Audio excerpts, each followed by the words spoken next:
जय श्री कृष्णा। जय हो चौथ माता की जय। आज मैं आपको करवा चौथ की कहानी सुनाने जा रही हूँ, जो कि इस प्रकार है। एक गांव में एक साहूकार के 7 बेटे और एक बेटी थी। जेठानी ने 7 बहुएं और बेटी सहित कार्तिक कृष्णा चौथ को करवा चौथ का व्रत किया। उस लड़की के भाई हमेशा अपनी बहन के साथ भोजन करते थे। उस दिन भी भाइयों ने बहन को भोजन के लिए बोला। तब बहन बोली, भैया आज मेरा करवा चौथ का व्रत है, इसलिए चांद उगेगा जब खाना खाऊंगी। भाइयों ने सोचा कि बहन भूखी रहेगी, इसलिए एक भाई ने दिया लिया और एक भाई ने चन्नी ली। पहाड़ी पर चढ़ गए, दिया जलाकर चन्नी से ढक कर कहा कि बहन चांद उग गया है, अर्घ दे ली और खाना खा ले। तब बहन ने भाभियों से आकर कहा कि भाभी चांद देख लो। भाभी बोली कि बाई जी, ये तो चांद तुम्हारे लिए उगा है, तुम ही देख लो, हमारा चांद तो रात में दिखेगा। बहन अकेली ही खाना खाने बैठी। पहले कौर में ही बाल आया, दूसरे कौर में खाने लगी तो उससे ससुराल से बुलावा आ गया कि बेटा बहुत बीमार है, सो बहू को जल्दी भेजो। माँ ने जैसे ही कपड़े निकालने के लिए बक्सा खोला, 3 बार ही कभी सफ़ेद, कभी काला, कभी नीले कपड़े ही हाथ में। माँ ने एक सोने का सिक्का पल्ले से बांध दिया और कहा, रास्ते में सबके पैर छूती जाना, जो भी तुम्हें अमर सुहाग की आशीष देवे उसको ही यह सोने का सिक्का देना और पल्ले से गांठ बांध देना। रास्ते में सब औरतें आशीष देती गई, पर किसी ने भी सुहाग की आशीष नहीं दी। ससुराल के दरवाजे पर पहुंचने पर पलने में सोती हुई जेठूती झूल रही थी। उसके पैर छूने लगी तो वह बोली कि सीली हो, सपूती हो, 7 पूत की माँ हो। यह वाक्य सुनते हुए उसने जल्दी से सोने का सिक्का निकाल कर उसे दे दिया और पल्ले से गांठ बांध ली।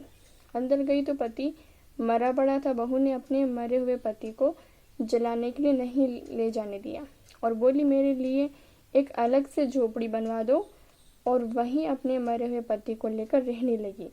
रोज सासू बच्ची खुची ठंडी बासी रोटी दासी के साथ भेज देती और कहती, जब मुर्दा सेवनी को रोटी दिया।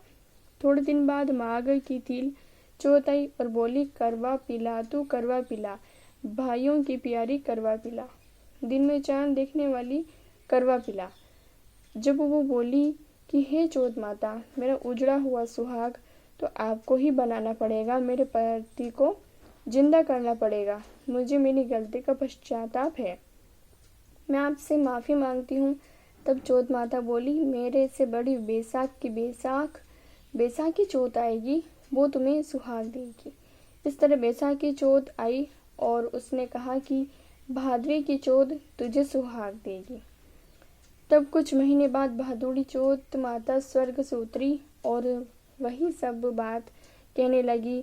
तब उसने चौथ माता के पांव पकड़ लिए। चौथ माता बोली कि तेरे ऊपर सबसे बड़ी कार्तिक की करवा चौथ माता है, वही नाराज हुई है।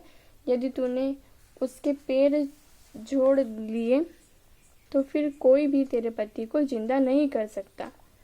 कार्तिक का महीना आया, स्वर्ग से चौथ माता उतरी। चौथ माता आई और गुस्से से बोली, भाइयों की बहन करवा ले, दिन में चांद उगाने वाली करवा ले, व्रत भांडनी करवा ले।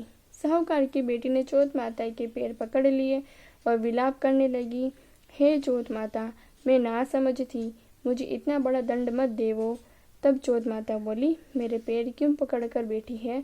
तब वह बोली, मेरी बिगड़ी आपको बनानी ही पड़ेगी, मुझे सुहाग देना ही पड़ेगा, क्योंकि आप सब जग की माता हैं और सबकी इच्छा पूरी करने वाली हैं। तब चौथ माता खुश हुई और उसे अमर सुहाग का आशीर्वाद दिया। इतने में उसका पति बैठा हो गया और बोलने लगा, मुझे बहुत नींद आई। वह बोली, मुझे तो 12 महीने हो गए, मुझे तो चौथ माता ने सुहाग दिया है। तब पति बोला कि चौथ माता का विधि विधान से उज्जमन करो।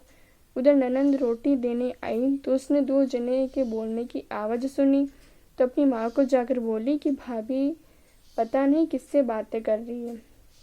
तब सासू ने जाकर देखा कि बहू व बेटा दोनों जीव रहे हैं, वह चौपड़ पासा खेल रहे हैं। देखकर वह बहुत खुश हुई और पूछने लगी कि ये कैसे हुआ बहू?